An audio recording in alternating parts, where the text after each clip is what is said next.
have to understand, most of these people are not ready to be unplugged. And many of them are so inured, so hopelessly dependent on the system, that they will fight to protect it. Okay, this is Mike Sula from TruthTheory.com, and welcome to another video. So, Matrix fans, hello. As you know, as you can imagine, I love this movie. I love analogies, symbolism of this movie. And today I want to use a quote from the Matrix, first part of the Matrix series, to show you how our society works in a very similar way. So, imagine for a moment that the world you perceive is an illusion, that you are constantly being fed some false narratives from the moment of your birth. If you would be born into a world full of illusions and this would be the only natural thing you ever experienced, in such scenario, the truth would sound like some delusion or some kind of crazy conspiracy theory, wouldn't it? Naturally, you would protect these false narratives as you would trust them and believe in them strongly. Everyone around you would also support this illusory world.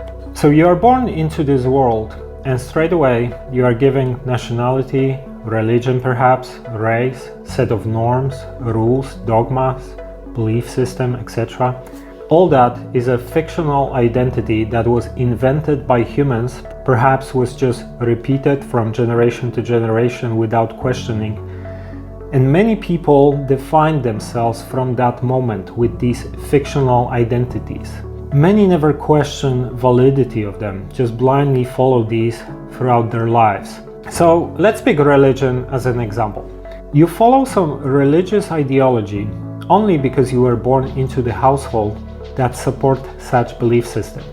If you would be born somewhere else, you would follow completely different religion, for example, with its own set of dogmas, most likely completely contradicting the belief system you have now. And many people say, but I can change all that when I grow up, right? That's true, but how many people do it? How many people actually understand that they've been indoctrinated? Indoctrination from the very early age very often shapes our behavior throughout our lives. Give me a child until he's 7 and I will show you the man. Some say this is Aristotle, others that this was Jesuits. What it means is that early development of a child often defines their whole lives. Child's brain is very easily programmable. You can put a child often into a different country and they're gonna learn language in a couple of weeks. Try doing that as an adult, right? So child forms beliefs that very often will define behavior and beliefs throughout entire life. And it's very difficult to deprogram that when you are already an adult. And I've seen this constantly.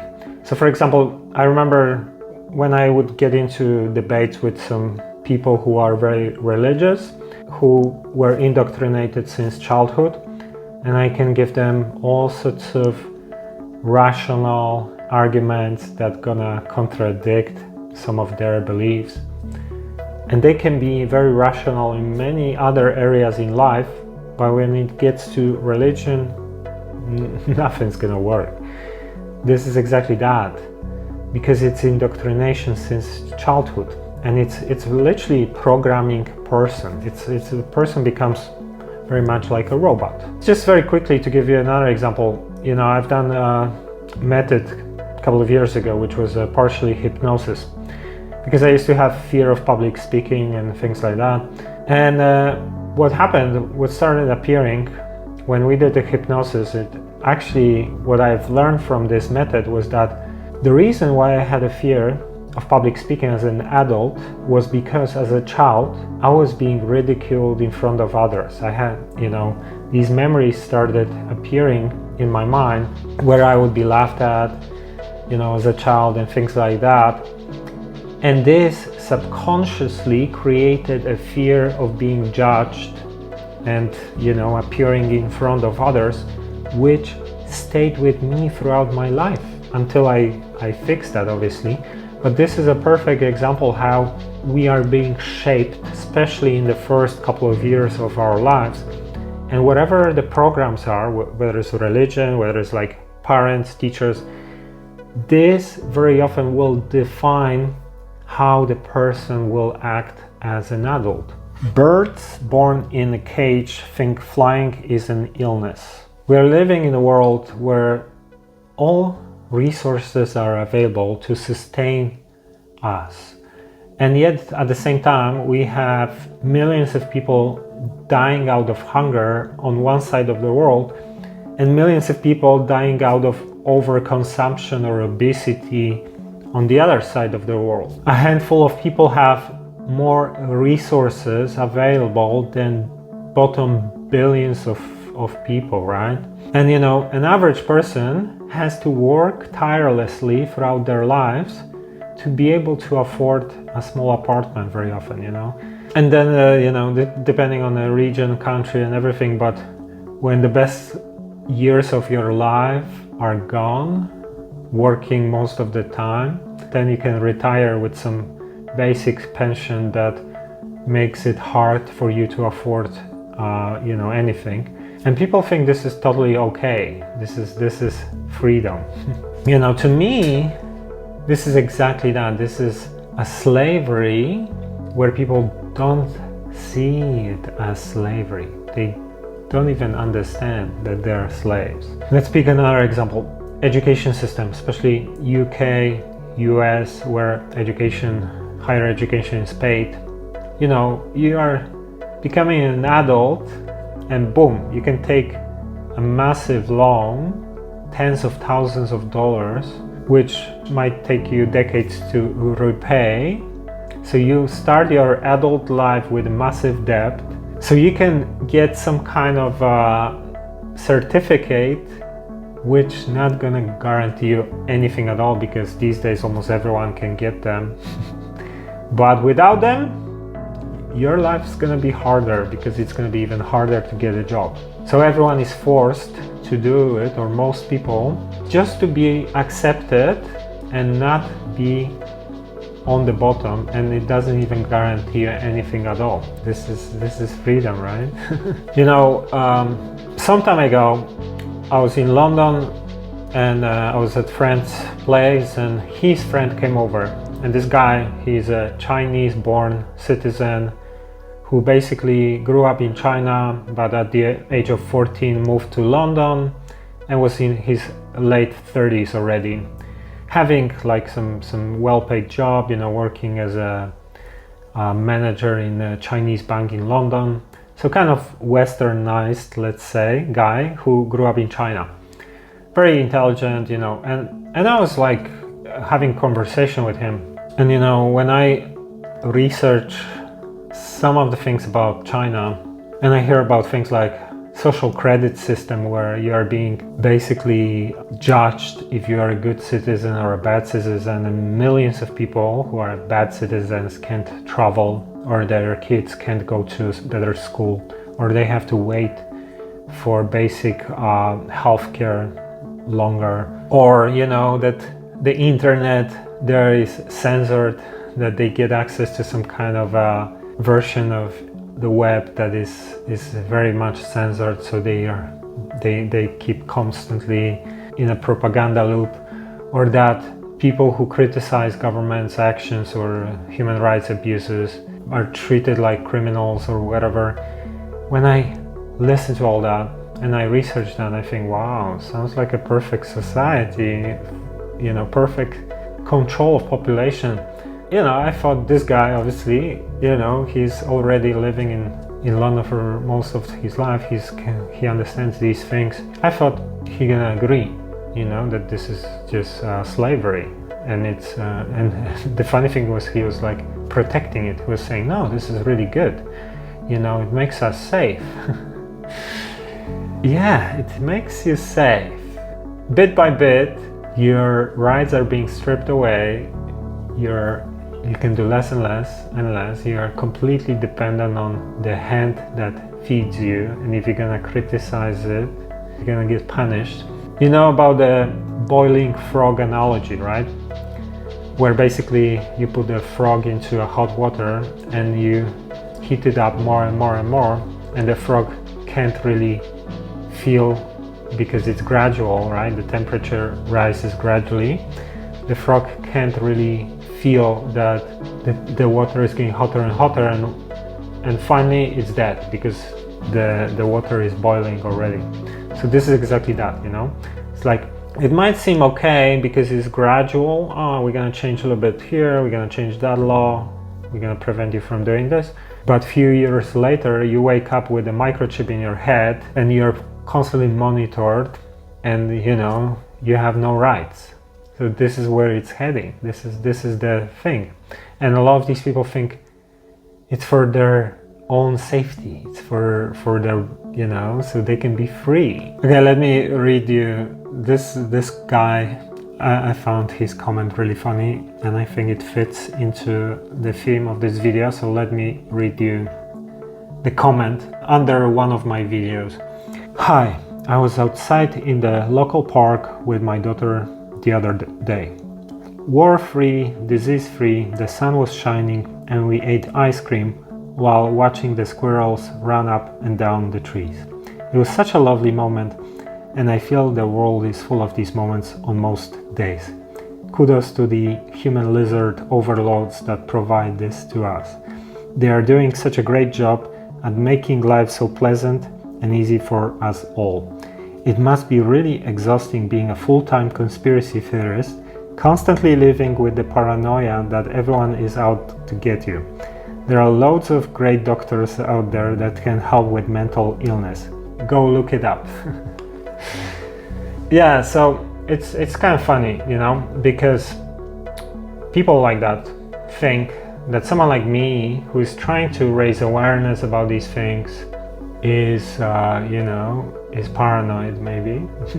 It's not about being paranoid, it's about making sure, because, you know, someone who's like researching these things for years, and I remember hearing about things like microchipping population back in 2006 from different sources, and now they say that they're starting trials on humans maybe very soon.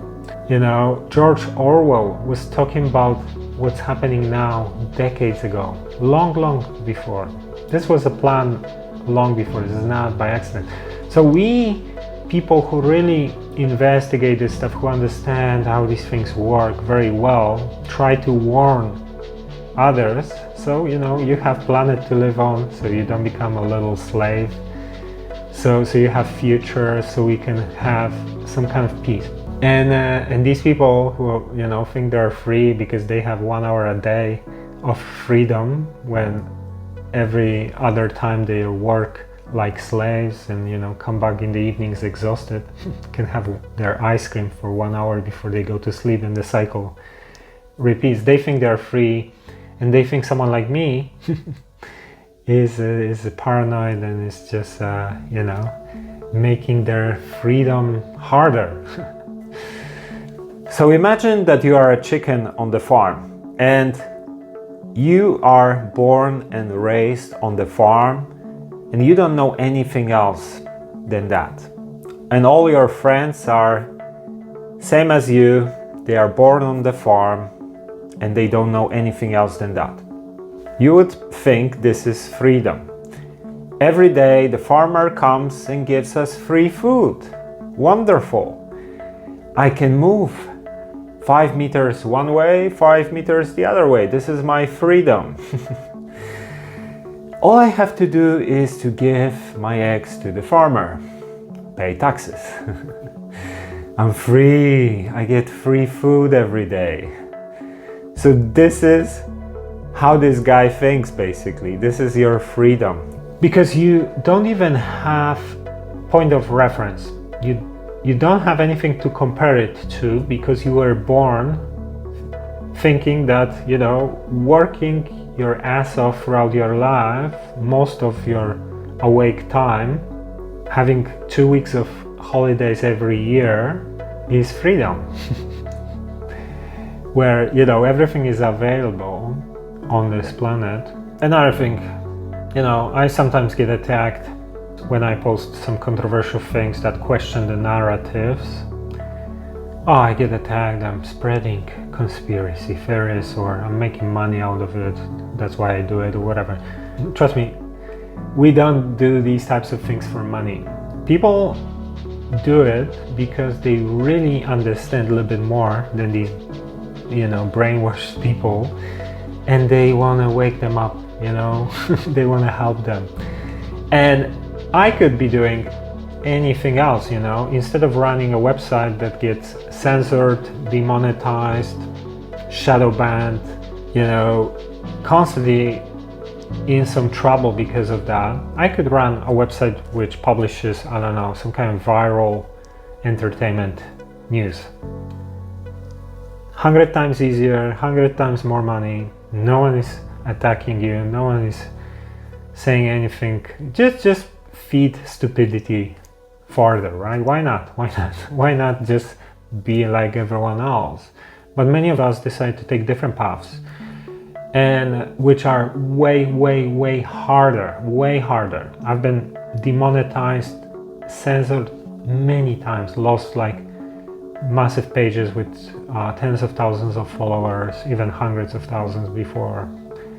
You know, had like some bans for 1 year on Facebook and things like that. Really all sorts of things that make my life very hard and the work that we do very difficult. And many of my friends who were doing similar work are already gone. And a lot of these people not only not even appreciate that, they think that, you know, they want to fight you. They want to make your life even harder. So this is what I'm saying about most people are not ready to be unplugged. This is the idea that people are so programmed by the system to protect their slavery, basically, not being aware that they are slaves, that even someone who is trying to make them aware or show them something or help them somehow, for them, they see it as something negative, you know? So just to finish, I'm very optimistic overall. Someone like me, I started working online 2010, and we were one of the first sites that was posting this type of information. Like 13 years ago, there were not that many websites doing this type of work. And even over the last 13 years, when I look at how many people became aware about bigger agendas, bigger things, there is a really massive shift. Even though there is censorship, suppression of information, more and more people become aware now than ever. So I'm very optimistic overall. This is not fear-mongering. I don't want to be like scaring people off or anything. I'm very optimistic, but I just want to make people think about these things, because there are people who really go through a lot of challenges, so you can get this type of information, and then even like the people that we try to help, they try to like attack us or make our lives harder. So this is really sad. But anyway, if this video resonates, please give it a like. Share it on social media if you can. Let me know in the comments what you think about it, and support us on Patreon. It's patreon.com/TruthTheory, and follow me on Instagram. It's Mike Saigula on Instagram. So thanks for watching. Until next time.